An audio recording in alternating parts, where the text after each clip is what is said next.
Now at noon, two semi-trucks collide, leaving I-75 backed up for miles and spilt milk and syrup along the roadway. A local high school is back to its daily routine after a lockdown this morning. Find out what had police so concerned. Plus, the community says goodbye to a beloved grandfather today after he was murdered, allegedly, by his own grandson. And the mercury is climbing already. Temperatures are warmer than where we topped out yesterday, but we are tracking some scattered showers just toward our south and east, and the chance for rain is in the picture. All of the details coming up in just a minute. From Southwest Florida's news leader, this is Wink News Now at noon. We begin this noon with a very messy scene on I-75. Two different semi-trucks collided this morning and left behind a big mess. Yeah, you're taking a look at some of the video from this scene. This is along I-75 in Charlotte County. It happened at mile marker 151. Now, of course, this is causing a big traffic headache for folks who are trying to get southbound along I-75. We understand traffic has been backed up for several miles there on those lanes on I-75. In fact, our reporter was coming from the north, having a very difficult time even getting into that area. You can see some of the video there, those milk crates and gallons of milk all over the roadway. There was also initial concern about a possible oil spill that turned out to be syrup on the roadway. There had been a driver trapped inside one of those semis. That person has since been removed, but it is going to take some time to clean up this area. Again, southbound I-75 is shut down, and we understand that 41 in the area also really bumper-to-bumper traffic right now. They are diverting people in that area that you see there on your screen marked by the yellow arrows, but it is slow going. So best bet right now, if you can avoid that area in Charlotte County, please do so, and we will bring you reports throughout this hour. Taking a look at this detour right now, they have you getting off at Tucker's Grade Road and then heading south along 41, and then you would take Bayshore Road back over to I-75. I think we do have a phone call now. Is this correct? I believe we do. Is this our reporter Ryan Kruger has been on the scene there. Ryan, can you tell us what you're seeing? Sure thing, Jen. Actually, right now, you were just describing the detour. That's actually where I'm at right now, is on Route 41. I can tell you, southbound Route 41, it is definitely bumper-to-bumper traffic. Reporting live in Charlotte County, Ryan Kruger, Wink News Now. All right, Ryan, thank you very much. Again, we will keep checking back on this and let you know if anything clears up during this hour. We have another accident, unfortunately, to tell you about as well this afternoon. This one coming out of Collier County, and it claimed the lives of two Lee County men. 25-year-old Johnson Adelard of Cape Coral and 17-year-old Daniel Herrera of Bonita Springs died after Adelard lost control of his SUV on Wagon Wheel Road. He apparently overcorrected, and the Ford Expedition he was driving ended up in a canal on Turner River Road. 6 other people were in that car at the time of the crash. They were taken to the hospital, but they are okay. We are following a developing story this noon out of Virginia Tech University. Police are providing some brand new information about the shooting of a campus police officer. Rob Spicker is in the studio with the details on that. Rob? Well, Jennifer Kyle, the Virginia State Police is confident the shooter here acted alone. They say they know who he is, but can't really yet release that information, but will say he's not a Virginia Tech student. In the studio, Rob Spicker, Wink News Now. Back here at home, Dunbar High School is back to normal right now after being put on lockdown this morning because of reports of gunshots outside. And of course, this is just a day after that incident at Virginia Tech. School and law enforcement officials could not be too careful. Lindsay Lippman is live with more on their response. Dunbar High School is no longer on lockdown at this noon hour, but students had a startling beginning to their day, which included a suspect search and total campus lockdown. Reporting live, Lindsay Lippman, Wink News Now. Right now, a person is recovering after getting shot this morning in San Carlos Park. Lee County deputies are still investigating the shooting in the 8,000 block of Egret Road. Witnesses say they heard multiple shots and described that scene as chaotic. Me and my wife were asleep and we hear pop, pop, pop, pop, pop, like 5, like a firecracker or a semi-automatic. The victim's name has not been released at this time, but that person is expected to be okay.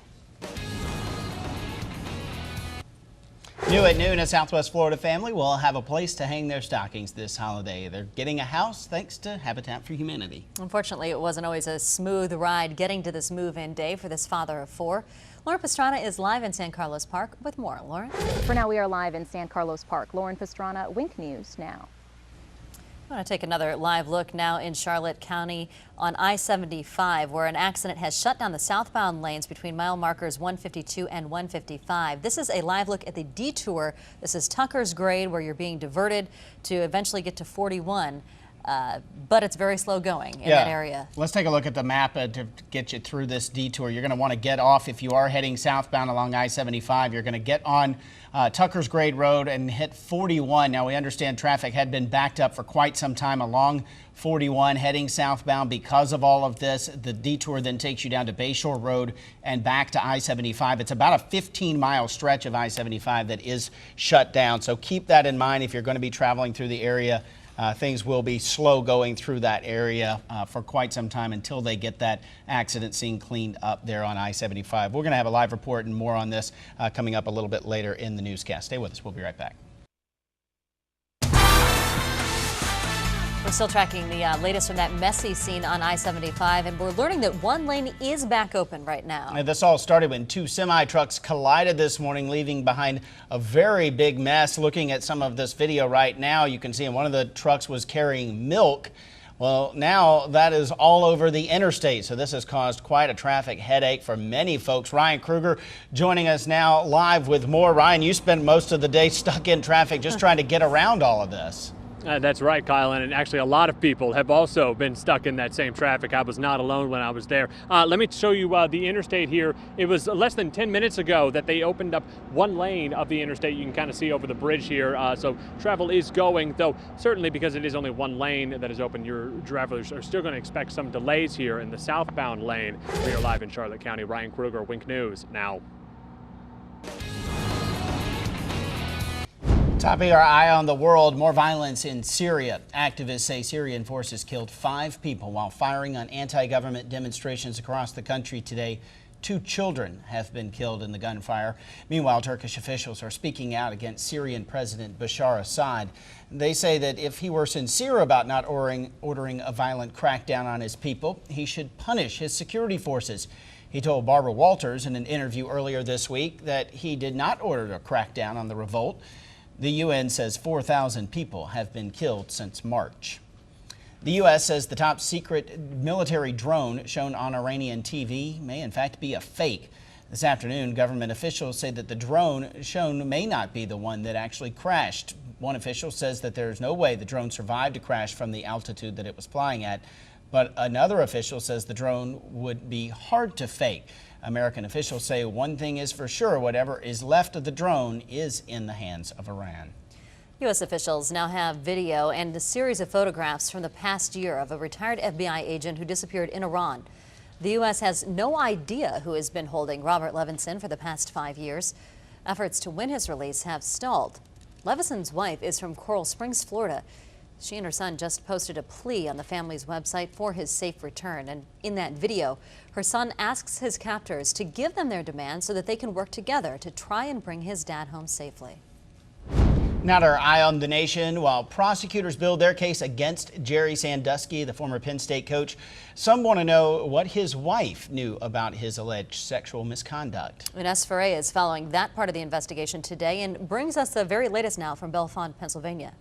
The midnight deadline came and went for Occupy Boston protesters to leave their dwindling campsite. Many protesters began clearing up their campsite yesterday in fear of the deadline. But by midnight, crowds swelled and partied into the morning. Only 2 protesters were arrested after police said they moved a tent into the street and refused to move, blocking traffic. And in New York, Occupy Wall Street protesters showed up to a TV set in Manhattan early this morning. The set was for a Law and Order Special Victims Unit episode, apparently featuring Occupy demonstrators. Police were there to keep people from getting too close. Soon after they arrived, though, the set was taken down and everyone was cleared out. Getting ready for the holidays is no easy task, especially when you have 37 Christmas trees. But take a look at all these volunteers from all over the U.S. as they come in to deck the halls of the White House. In addition to the trees, there will be a gingerbread model of the first family's home and 5 representations of the first dog, Bo, as you just saw there. This year's theme and decorations pay tribute to U.S. troops and veterans and their families. The popular holiday lights display in Oklahoma City turned into so much more for one couple. For 3 years, this neighborhood has come together to put forward a bright side to Christmas. What has started small has grown into more than 150,000 lights synced and blinking to the music. This chilly December night, the twinkling and dancing of the bulbs illuminated something special, a proposal. It worked out perfect. I was really nervous. I didn't know if the timing and everything was going to work out, but it worked out perfectly. I thought it was somebody else, but then I heard the song and then I knew it. Well, she said yes. She saw that illuminated sign saying "Marry Me." There it is. So it started out as a date to see the lights, turned into much more for them. I wonder what the song was. I don't know. Well, here's something you may not see every holiday season. Drag queens on ice. Now, ouch. They've got nothing on Michelle Kwan and Christy Yamaguchi, but these ice queens are stealing the spotlight. The performance in San Francisco's Union Square was open to everyone, but drag queens was the theme of the night. And I'm told that we've been watching performances by Lil Miss Hot Mess and Anaconda. I'm not sure which one's which, but fabulous to say the least. Yeah, it's something. Yeah. We'll be right back.